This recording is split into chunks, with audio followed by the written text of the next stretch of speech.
कल की अवतार अभी हुआ नहीं है, लेकिन कल की भगवान का नाम पूरा विश्व जानता है। जन्म अभी ठाकुर जी का हुआ नहीं है, लेकिन उससे पहले नाम विद्यमान है। यही ठाकुर जी के नाम की प्रधानता, विशेषता, और इसीलिए उनका नाम परम सत्य है। कलयुग केवल नाम आधारा। कलयुग में नाम को आधार क्यों कहा गया? नाम एक नौका है, नदी पार हो जाएगी उस नौका पे बैठने से। इसी नाम के सहारे सूरदास जी ने ठाकुर जी को पाया, इसी नाम के सहारे ध्रुव प्रहलाद ने ठाकुर जी को पाया, इसी नाम के सहारे भक्तिमती मीराबाई ने ठाकुर जी को पाया। किसी ने भी सीधे ठाकुर जी का दर्शन नहीं किया, नाम का आश्रय लिया, और उस नाम के आश्रय से सब हो गया। इसलिए कभी कभी मन में भाव आता है कि श्री वेदव्यास जी महाराज ने भगवान के नाम को वंदन किया। सत्यम परम धीमहि, मैं परम सत्य भगवान के नाम को वंदन करता हूं। नाम में बड़ी सामर्थ्य है। भूत पिशाच निकट नहीं आवे। कब? महावीर जब नाम सुनावे। केवल नाम। साइंस में, विज्ञान में दवाई खानी पड़ेगी तभी रोग दूर होगा, लेकिन हमारे हिंदू वैदिक सनातन धर्म में कवचों का पाठ कर लो, स्तोत्रों का पाठ कर लो, या पाठ सुन लो, उससे बीमारी ठीक हो जाती है। गंभीर बीमारी हो गई किसी को, क्या करो? बोले उसके लिए एक काम करिए, ब्राह्मणों को बैठा करके और उनके नाम से जो है महामृत्युंजय का पाठ करा लो, और कितनों को लाभ हो जाता है, ठीक हो जाते हैं लोग, स्वस्थ हो जाते हैं। नाम में कितना प्रभाव है हमारे यहां।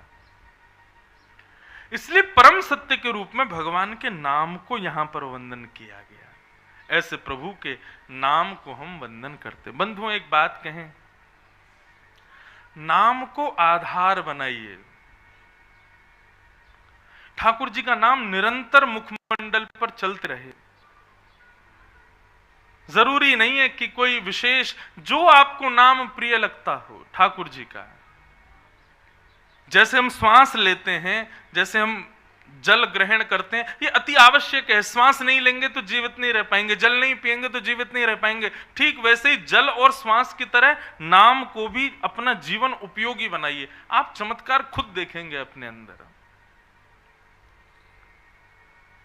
नाम को विशेष प्रधानता दो।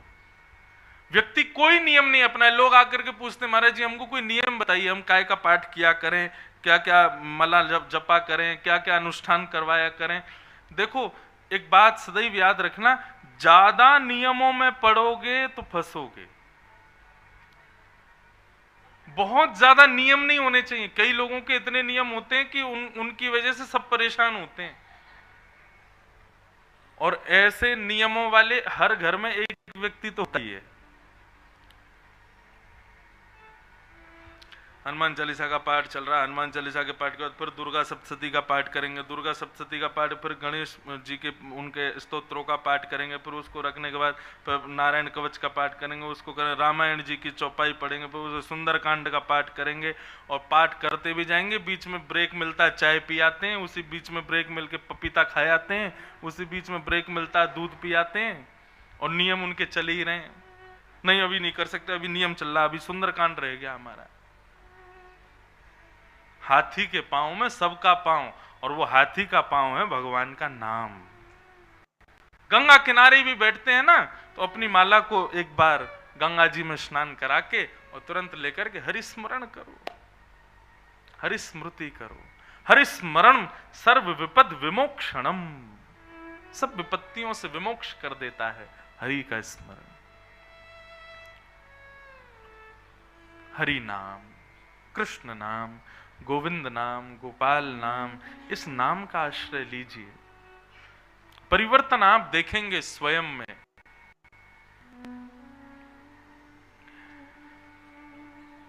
तो यहां पर सत्यम परम धीमहि के भाव से भगवान के नाम को वंदन किया,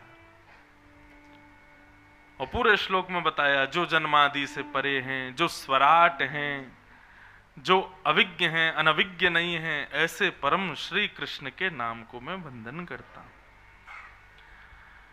भागवत के दूसरे श्लोक में 4 बातें बताई गई: विषय, अधिकारी, संबंध और प्रयोजन। और क्या कहते हैं श्री वेदव्यास जी? धर्म प्रोजित कई तमुत्र परमो निर्मत्सराणाम सताम वैद्यम वास्तवमत्र वस्तु शिवदम तापत्रयोन्मूलनम। श्रीमद्भागवते महामुनि कृते किं वा परैरीश्वर सद्यो हृद्यवरुध्यते त्रिकृतिभिः शुश्रूषुभिस्तत्क्षणा।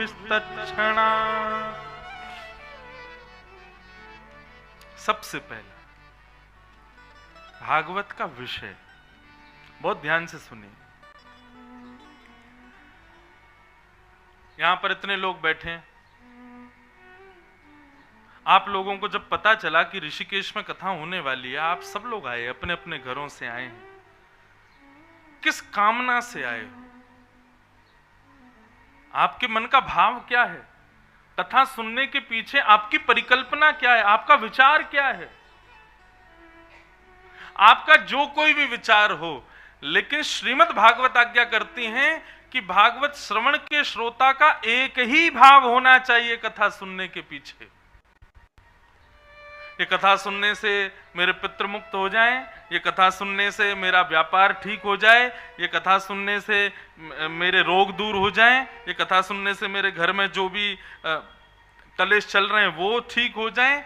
इन सब कामनाओं से कथा कभी मत सुनिएगा। हम आपको हाथ जोड़ के निवेदन करते हुए कहते हैं, भागवत जी का पाठ करवाइए, ब्राह्मण देवताओं को बढ़िया दक्षिणा दीजिए, लेकिन संकल्प जब होता है तो उस समय पर आप आदि संसार की बातों को मत कीजिए। ब्राह्मण देवता तो पूछेंगे, उनका धर्म है कि आप क्यों करवा रहे हैं पाठ। आप स्पष्ट कह दोगे कि हम इसलिए, हम व्यापार वृद्धि के लिए करवा रहे हैं। उसी समय श्रीमद् भागवत का पूर्ण फल नष्ट हो जाता है। श्रीमद् भागवत की कथा किसी भी कामना से नहीं होनी चाहिए, निष्काम होनी चाहिए। यदि कभी ब्राह्मण देवता कहें कि आप किस लिए भागवत का पाठ करा रहे हैं, किस लिए अनुष्ठान करा रहे हैं, किस लिए गंगा स्नान कर रहे हैं, किस लिए कर रहे हैं सब, उस समय हाथ में जल लेकर के केवल एक भाव कीजिए कि श्री कृष्ण चरण कमलों में हमारी प्रीति हो। इसी भाव से हमको कथा सुनाइए, इसीलिए हमारा पाठ कीजिए। आप सही मानिएगा, इस भाव से आपने कोई अनुष्ठान आदि कुछ करवाया ना, आपके सारे भाव इसी में पूर्ण हो जाएंगे। कृष्ण मिल गए, अब और किसी वस्तु की क्या इच्छा। अपने पितरों की मुक्ति की कामना के लिए भागवत की कथा करवा रहे हैं या भागवत का पाठ करवा रहे हैं। सही मायने में जिस दिन आपने ब्राह्मण देवता को फोन करके कहा कि हमारे पितरों की मुक्ति के लिए पाठ करना है, उसी समय आपके पितृ मुक्त हो गए। पाठ के बाद मुक्त होंगे ऐसा नहीं है। जिस दिन आपके हृदय में कामना उत्पन्न हुई ना कि हमें अपने पितरों की मुक्ति के लिए या किसी भावना के लिए हमको कथा करानी है, उसी समय पितृ मुक्त हो जाते हैं। भागवत कोई ऐसा ग्रंथ थोड़ी है कि कथा पूरी होगी उसी के बाद लाभ होगा।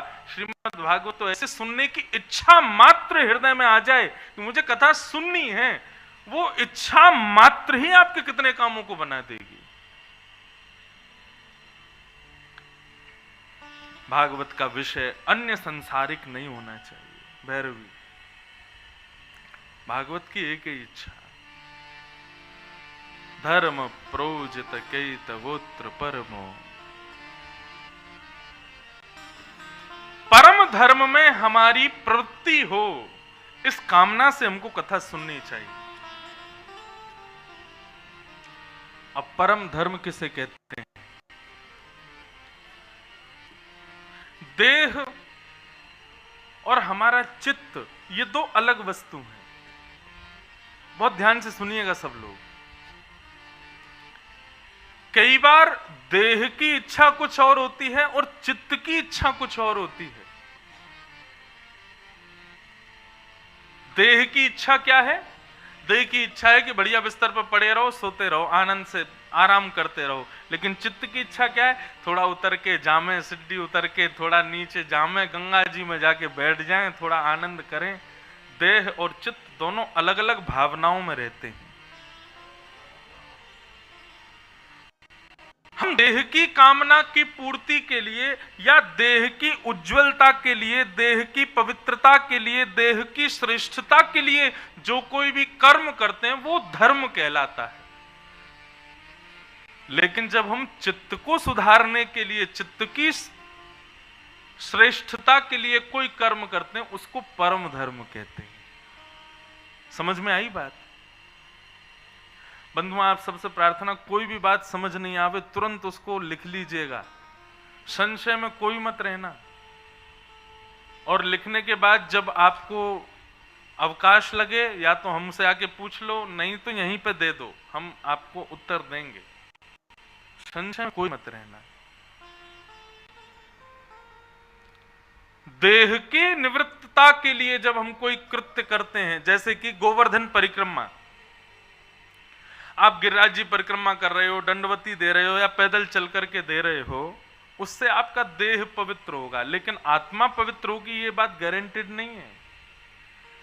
लेकिन आप किसी संकीर्तन में बैठे, सत्संग में बैठे, संतों की मंडली में बैठे, कुछ चर्चा आपने सुनी, उससे आपका मन पवित्र हुआ, वो परम धर्म है। जहां पर चित्त की पवित्रता, चित्त की शुद्धता की क्रिया के लिए हम लोग कर्म करते हैं वो परम धर्म कहलाता है। और जहां हम तन की विशेषता रखते हैं, तन की शुद्धता का भाव रखते हैं, वो धर्म कहलाता है। श्रीमद् भागवत का विषय क्या है? धर्म प्रौजित कैतवोत्र परमो। परम धर्म करने की इच्छा प्रकट होना, ये भागवत का विषय है।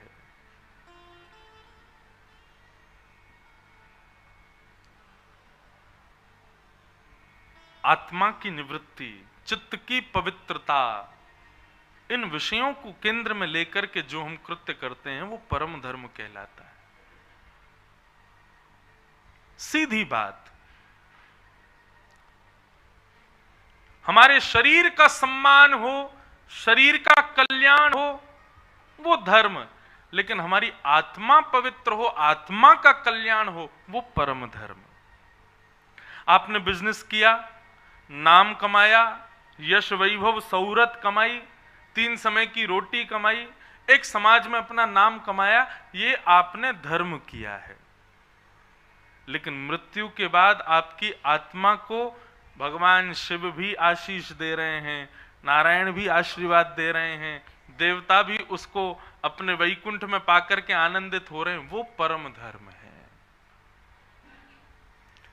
इस लोक के लिए जो आपने किया वो धर्म, और परलोक के लिए जो आपने किया वो परम धर्म। समझ में आई बात? तो श्रीमद् भागवत का विषय क्या है? परम धर्म के प्रति इच्छा प्रकट होना, यही भागवत का विषय है।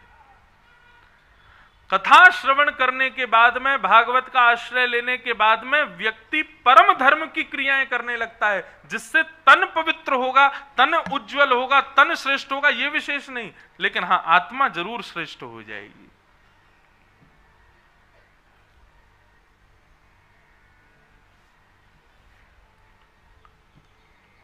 सब लोग सावधानी से सुनो, इधर देखो, यहां देखो, कथा सुनो। एक सेकंड के लिए भी इधर उधर नहीं हुआ करो। मैं जैसे आपको देख रहा हूं, आप भी मुझे देखो, ना आपको मेरी नजर लगे, ना आपको आपकी मुझे लगेगी। हाँ, आप इतनी दूर से मुझे ही देखने आए और मैं इतनी दूर से आपको ही देखने आया हूं, इसलिए एक दूसरे को ही देखो।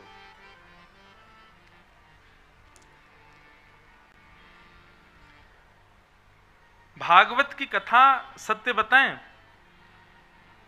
व्यास मंच पर बैठने का अधिकार अध्ययन प्रदान करता है। आप गुरुजनों से जो पढ़ते हैं वो आपको अधिकार देता है यहां बैठने का, लेकिन कथा कहीं अध्ययन से नहीं जाती। अध्ययन के भावों को मस्तिष्क में रख करके और श्रोताओं का मुखमंडल देख करके कथा निकलती है। ये क्या सुनना चाह रहे हैं, यहाँ कैसा माहौल बना हुआ है। यही कथा आप कहीं और वैष्णव जहां रसिक जन बैठे हो वहां सुनोगे तो वहां आपको अलग तरीके की कथा सुनने में मिलेगी, वहां पर रस चर्चा ही सुनाई देगी। तो इसलिए जैसी कथा सुननी है वैसे एक्सप्रेशन बना लेना, कथा वैसी होगी। बहुत ध्यान से सुनिए। भागवत का विषय क्या है? परम धर्म के प्रति अग्रसित होना। और परम धर्म क्या है? जहां पर शरीर की सुविधाओं का विचार नहीं कर रहे हैं, आत्मा को सुविधा मिले, आत्मा हमारी श्रेष्ठ हो, ये विचार जिन क्रियाओं में होता है उसको परम धर्म कहते हैं।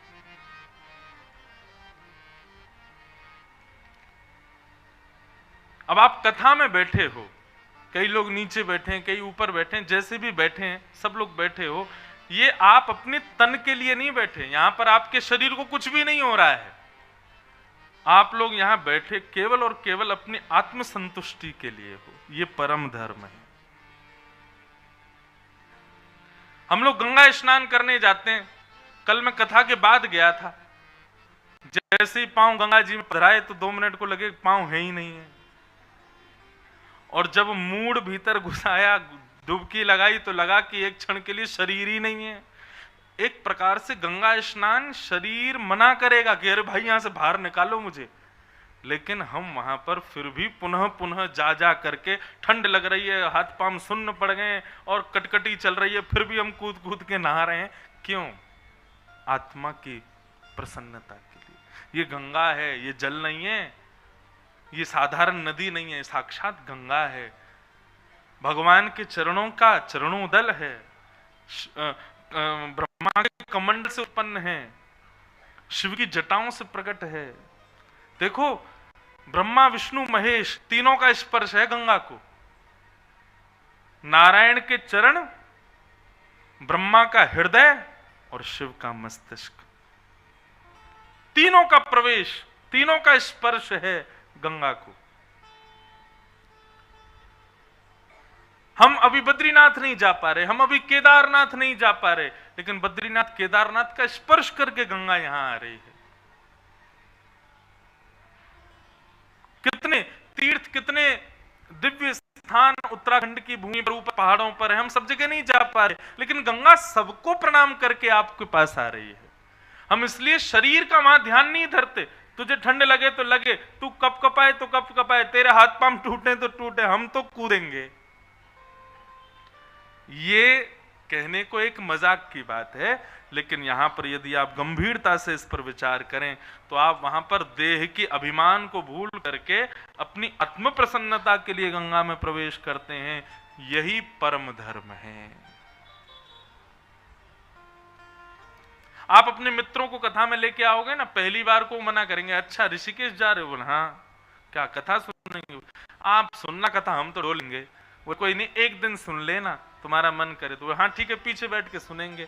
अब पीछे बैठ के वो कथा तो सुनते हैं, अब उनके लिए प्रायोरिटी देह है, उनके लिए चित्त प्रायोरिटी नहीं है। उनको ये कि देह को घुमाना है। लेकिन जब वो कथा में बैठते हैं और थोड़ी बहुत देर कथा सुनते हैं तो उनके चित्त को प्रसन्नता होने लगती है। तब उनको लगता है देह का सुख सूक्ष्म है, चित्त को जब सुख मिलता है वो ब्रह्मानंद के समान होता है। आगे आगे बैठ के कथा सुनने लगते हैं। फिर ये परम धर्म।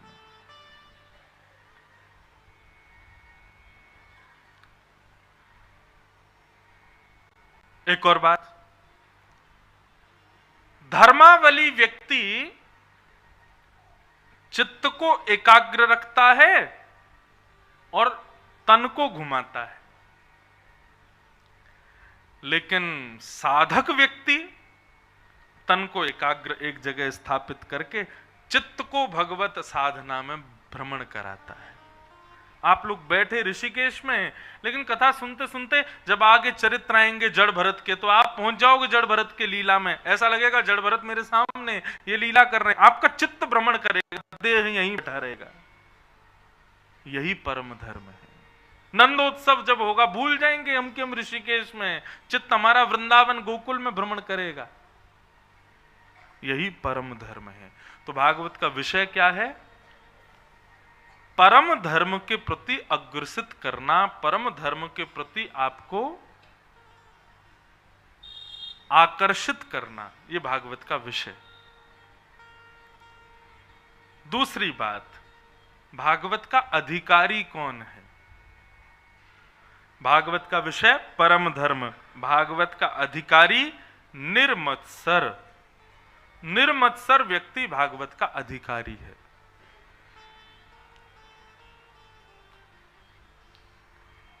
आप सब लोग यहां बैठे हैं, लेकिन वास्तव में मैंने एक बात आज कथा के प्रारंभ में कही, आप कथा को स्वीकार करो, ये साधारण बात है। कथा आपको स्वीकार करे, ये विशेष बात है। कथा को सब सुन सकते हैं, लेकिन कथा किसको स्वीकार करती है? जिसके हृदय में निर्मत्सरता हो। और निर्मत्सरता किसे कहते हैं? एक दोष होता है मानव का, और वो दोष होता है मात्सर्य दोष। मात्सर्य दोष कैसा होता है? इसमें व्यक्ति अपने दुख से कम दुखी होता है, दूसरे के सुख से ज्यादा दुखी रहता है। वो इतना सुखी क्यों है? वो इतना सुंदर क्यों है? वो इतना अच्छा क्यों लग रहा है? वो इतना बढ़िया क्यों कर रहा है? वो इतना अच्छा कमा क्यों रहा है? उसके पास इतनी सब उपलब्धियां क्यों हैं? हम इसी बात से चिंता में बैठे हैं कि उसके पास ऐसा क्यों है। ये निर्मत्सर व्यक्ति का लक्षण है। ये ऐसे व्यक्ति मात्सर्य दोष से जो युक्त हैं, उनको कथा स्वीकार नहीं करती।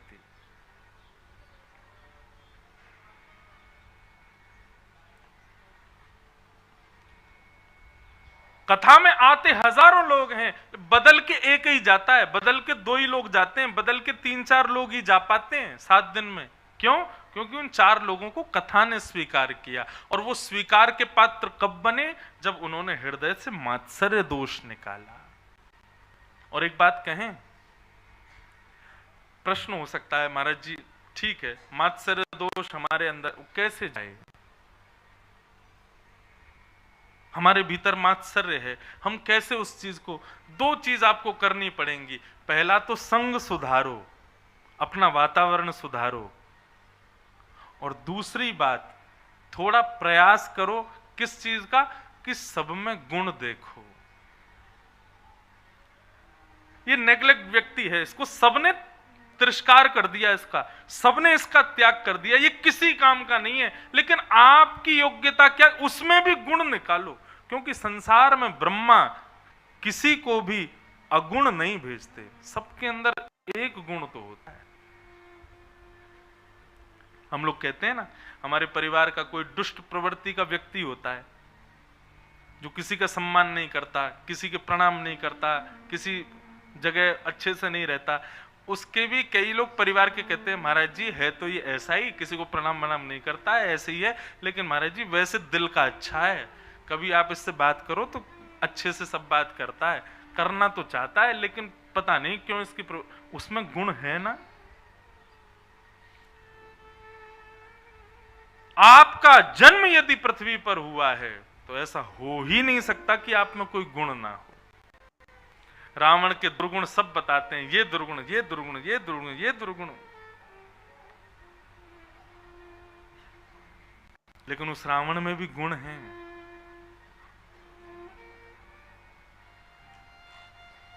किशोरी जी का स्पर्श नहीं किया जब तक उनकी इच्छा नहीं हुई। रावण ने स्पष्ट कहा था, आपका स्पर्श मैं तब करूंगा जब आप मुझे स्वीकार करोगी, तब तक आपको छूंगा नहीं मैं। था तो राक्षस, और राक्षस इतनी मर्यादा का कहां पालन करता है? राक्षस इतना विचार कहां करता है? जिसको पकड़ना है, जिसको मारना है, जिसके साथ जो करना, राक्षस के लिए तो सब छूट है। लेकिन रावण इतना भी विचार कर रहा है, ये उसका गुण था, और इसी गुण की वजह से उसकी मृत्यु जगत नियंता जगदाधार राम के हाथों हुई। उसकी मृत्यु योग्य थी। सब में गुण देखो, अयोग्य कोई नहीं है इस संसार में।